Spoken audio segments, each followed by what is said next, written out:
joining me today, and welcome to my sewing room. We have such an exciting show today. I'm going to share with you how to make lace hearts, one of the most elegant treatment in heirloom clothing. The first garment I have to show you is a beautiful lady's dress, which features lace hearts all the way around the collar with a beautiful pink entredeux wing needle stitching around the top of the hearts. The same hearts are featured on the skirt, all the way around the bottom of the skirt. Our next garment is a little child's pinafore, which has a heart on the bodice. Once again, lace hearts are featured all the way around the bottom of the pinafore, and then beautiful gathered lace on the bottom of the hearts. This little dress really does not have hearts on it, but it maybe sort of kind of looks like hearts. The loops, which are on the top of this dress, come together in the middle, and then it comes down in the bottom with the miter, which looks to me like a heart. The lovely release pin tucks make a nice feature also. On the skirt, the same beautiful loopy heart treatment is featured along with curved pin tucks on the skirt. This little beauty is another one. It has a little heart pin up here at the collar. Isn't that sweet, with little lace around the heart? Actually, that would be very easy to make, a little painted heart pin. The skirt of this little christening dress has the double loops which come together and look very much like a heart, and then the curved pin tucks along with the curved scallopy lace. What a beautiful little dress. This little dress has only one heart on the bodice of the pinafore. The heart is stitched down with a Madeira applique stitch, which I will show you how to do in a few minutes, and has gathered lace around the outside edge of the heart. Another lovely dress for an older girl features the loopy hearts at the neckline and then the lovely miters which come down the front of the dress. The fabric is very unusual on this dress. It's almost a drapery weight water-stained taffeta or moire. There is a very unusual heart on the bottom of this dress, this nightgown rather, not a dress.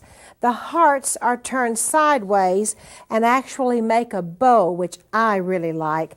And then there is puffing inside the hearts on this lovely lady's nightgown. I would like to share with you the techniques and the very, very easy methods for making lace hearts.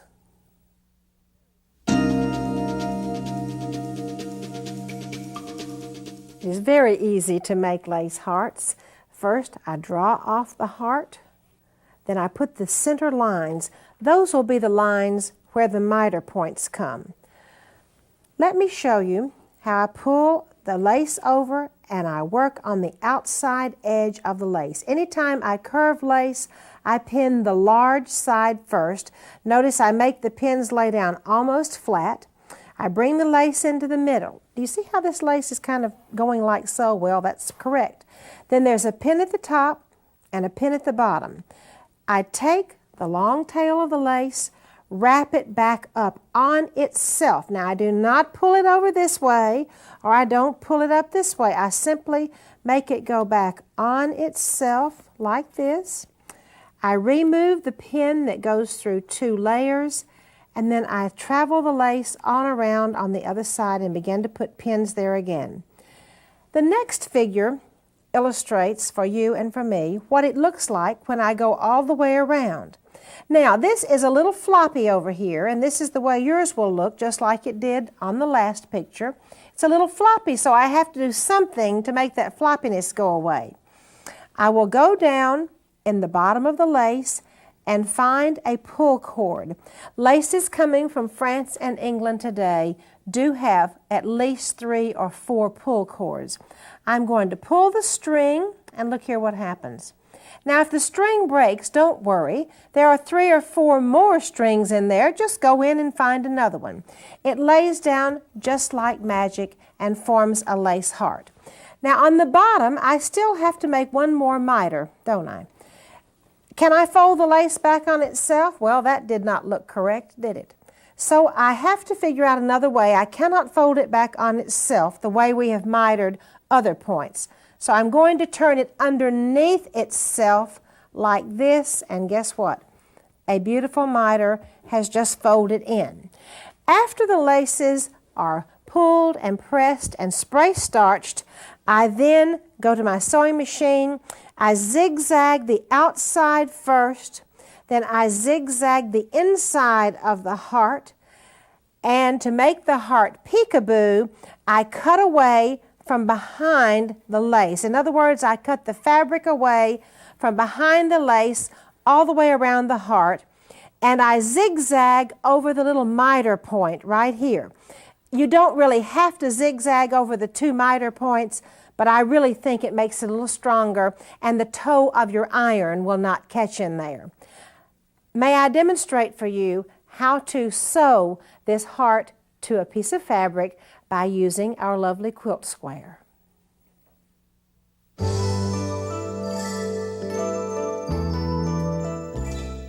This particular segment shows a heart on the quilt square of our lovely heirloom quilt.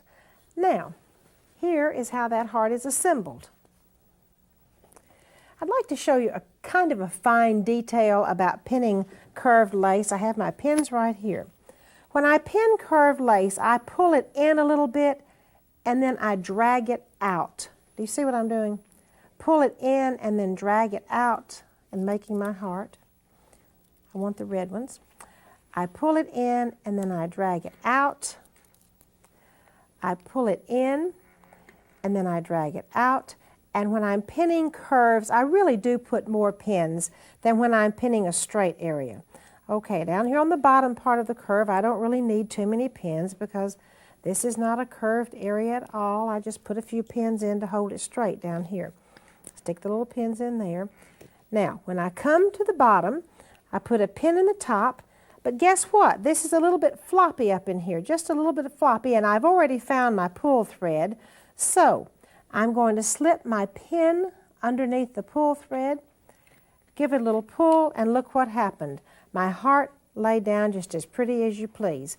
This little whomper jaw right here will definitely go away after I spray starch and press it. At the bottom, one more time, I would like to show you what you do here. Do I pull it back on itself? No, that will never work. So I turn it underneath itself, and that beautiful little miter simply folds in, and I put another pin there. Now, to remove this, by the way, I forgot to do this next. I will come in, put my iron down and give it a shot of steam, and come in and give me a shot of steam. It is now time to remove the pins and the lace from the board. Okay, let me take a few pins out at a time. One thing I need to be sure to remind you of is do not sew through the board. Actually, this machine will sew just fine through cardboard, but I don't think that too much fashion would dictate that one would have cardboard hanging off the back of a lovely lace heart. So I am going to remove this from the board before I sew, just taking a few pins out at a time and sticking a few pins back in. This is one of the hardest things to do, actually, is getting all of these pins out of the board. Not really, I'm just teasing you about this being hard. So I'll stick the pins in. One more pin probably should go right in this area right here. And one of my very favorite stitches of all is the Madeira applique stitch, or sometimes it's called the Point de Paris stitch, or sometimes it is called the pin stitch. Here we go, ready to travel. Now, I will be taking the pins out as I sew around because it is not a good idea on any sewing machine in the world to sew over pins. As a matter of fact, I do not know one manufacturer's instruction book which says, please do just sew over the pins. That's like using glass head pins when you iron on top of it. Please use glass head and do not use plastic pins if you're going to iron over the top of it. This lovely Madeira applique or pin stitch made with a wing needle is absolutely beautiful. Here is what it looks like. You have holes on the outside and little fingers on the inside. Using a lace heart on a lady's blouse makes a lovely embellishment also. This is a beautiful and very tailored blouse with a simple lace heart on each side of the platter collar, done in a lovely robin's egg blue Swiss batiste. The collar pattern, as it comes out of the pattern, would be made to look like this. Moving over to the lace heart, here is the heart pattern, the template right here. Trace the template onto the edge of the collar before any work has been done. Shape the lace, putting the pins on the outside, pull the strings, turn it back, clip it off, zigzag the lace heart to the blouse, and then trim away. What would a lace heart be without a little gathered lace edging around the edge? After the lace heart has been trimmed, the gathered lace edging will be butted up to the edge of the heart, trimmed around. And by the way, how did I gather that lace edging? With the string that is built into it. Lace hearts are lovely on people clothes, also on doll clothes. And our doll has a wonderful heart dress today.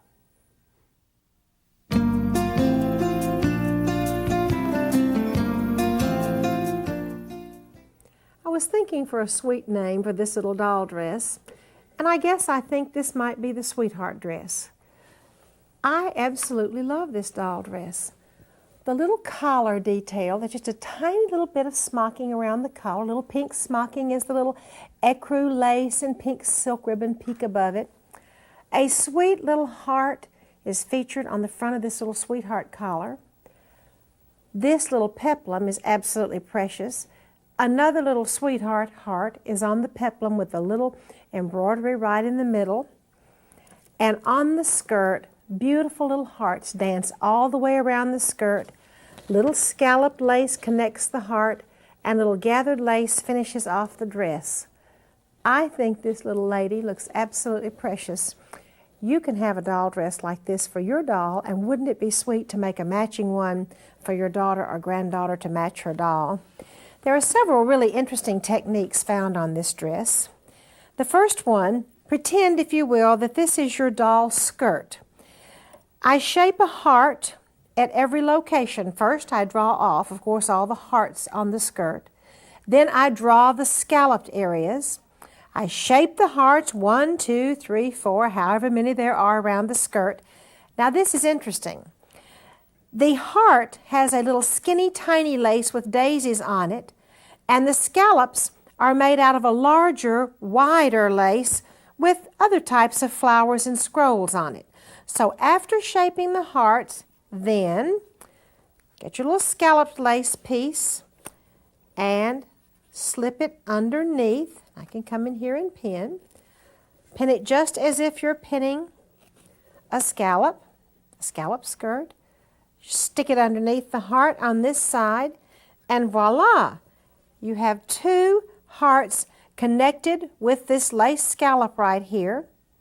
If you will allow me to slip this down just a little bit, after you have stitched the tops only of this segment, all around, zigzag the tops only, then the inside of the hearts are to be zigzagged or entredot stitched next. After the stitching is done, look what happens.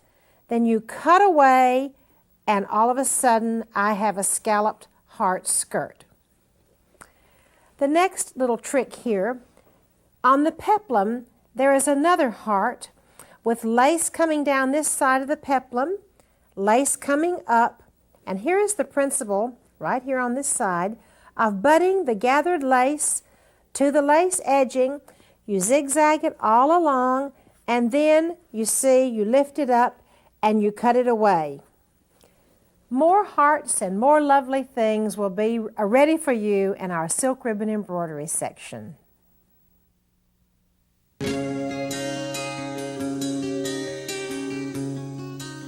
Today it is my pleasure to welcome Kathy Brower to the program.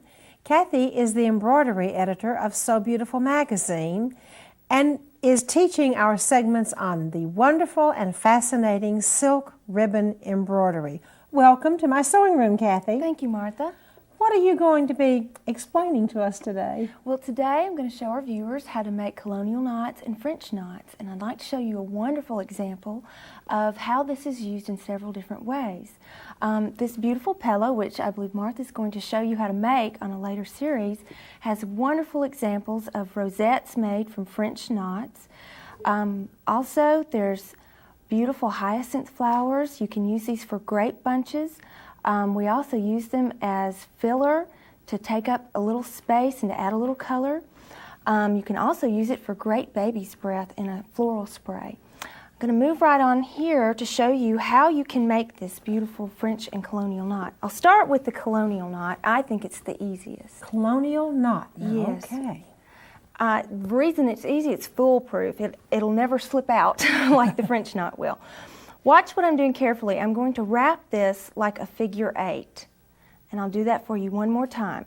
You're going to wrap it away from you and then towards you, and then you're going to go back down into the fabric just beside the hole you came up in. You want to hold that tail a little bit taut, bring it down through the fabric, and you have to tug a little bit with silk ribbon. And you have a perfect colonial knot every time.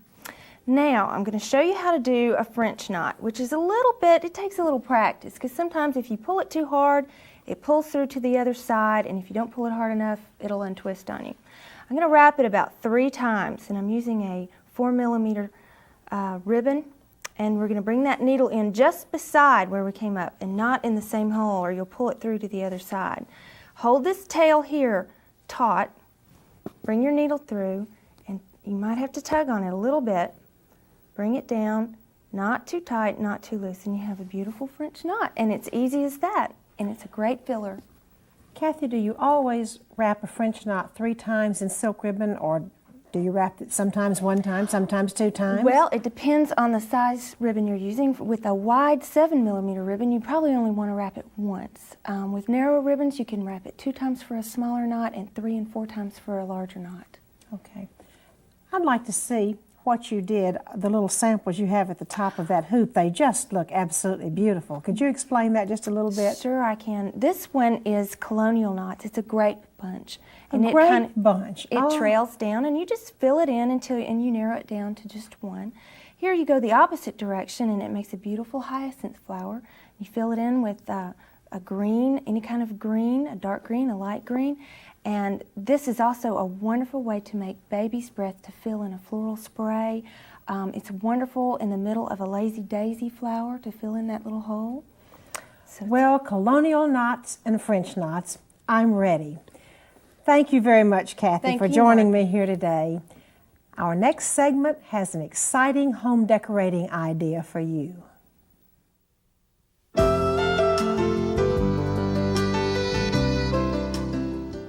I think this is such a beautiful and feminine pillow. The base of the pillow is pink linen. There is a beautiful embroidered vine of feather stitch, actually made by hand, but you could do the same feather stitch on your sewing machine, and a double organdy ruffle. Now you talk about quick and easy to make. Here we go. This pillow, you draw off the heart shape on your base fabric, trace off your embroidery design, and stitch it. Then you do the double row of organdy, put gathering stitches around them, pin it to the pillow, and that is and then put the top of the pillow on, of course, and that is absolutely all there is to making this beautiful heart pillow quick and easy and ever so much fun. I have another heart for you in our craft idea that I think you will really like also.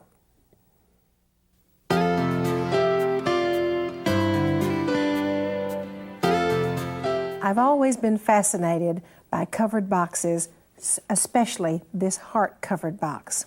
You know, I think boxes like this start at about $100 in specialty shops now and go all the way up. But since you know how to make beautiful things, you can make your own at a fraction of the cost. Today, I have as my guest Kathy McMakin, who is construction editor for Sew Beautiful magazine. We'd like to welcome her to our sewing room, and Kathy is going to share with you how quick and easy it is to make this beautiful heart-covered box. Thank you, Martha. It's so nice to be here.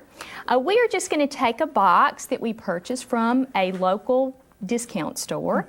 And we're going to cover this box. It's already pretty, but we'd like to make it a little bit more Victorian. So we're going to take a fabric of our choice, which is a tie silk today, and we're going to cover it with the silk, and then we're going to embellish the top with flowers and ribbons and such.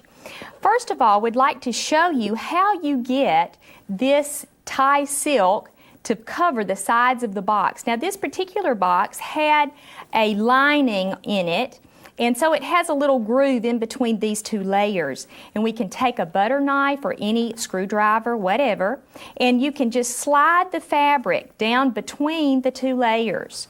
So this side is very easy to cover, and you would want to just turn the box over when you have this whole strip of fabric around the whole side of the box, and you would just turn it over, and we would just glue this part to the bottom of the box, and then we would take another piece of fabric that is this shape, and we would just fold the edges to the inside and glue it right on top of the box. Then, to do the top of the box, we just take the top, which is already padded, and we'll take a strip of fabric that has been folded, and we'll take this piece and we'll lay it right on top. It has been cut into the shape, and we have a little clip right here to go into the corners. We'll fold the edges under, glue them down, and we'll take this piece and put it around the edges. Then you can take any type of embellishment. This is just a wired ribbon. It's very easy to just curl around into a rose, and then you can take a piece like this. It has red in it. We're just going to take the red out, and we're going to replace it with a color that is going to enhance the color of our rose. Then you can take these little feathers, if you'd like, and stick them in right underneath the leaves.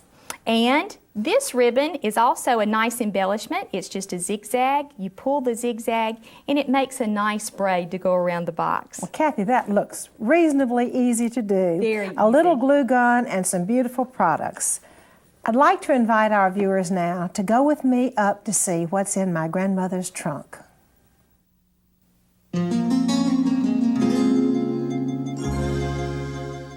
The history of women's lingerie is a fascinating topic. I have a beautiful example here with some details for you. This particular nightgown has a lovely wide round thread lace, which isn't even made anymore, which comes down and is mitered over for the center front section of this nightgown. The double needle pin tucks, except if you will remember, there were no double needles when this nightgown was made, so these were traditional pin tucks. The released pin tucks travel across the front of the bodice. These particular double needle pin tucks, but they weren't double needles, they just look like this, come across the bodice in a very unusual shape. There are some curved laces that come in the top of the double needle pin tucks, and this lovely beading is simply made by hand, making buttonhole, buttonhole, buttonhole, and then the ribbon is woven in and out. And by the way, that is the way that this nightgown was pulled up so it would fit. One more detail that I think is really pretty. The laces on the side travel down at an angle, and they're finished with a V, which I think is very pretty. This lovely little child's dress is made out of a hand eyelet, stitched all and embroidered all by hand. It has a little round yoke, and the treatment, which I think is really sweet on this little dress, is the fact that there's just a little bit of gathered eyelet around the neckline. Don't you know that would be pretty around a little girl's neck? Then the little sleeve is just a plain little sleeve with a little band. Another sweet thing about this dress is the ruffle on the bottom. There is no lace or no eyelet on the bottom. It is simply a little gathered ruffle. Well, that's what I have for you today in my attic. Thank you for joining us today in my sewing room. We hope to see you next time.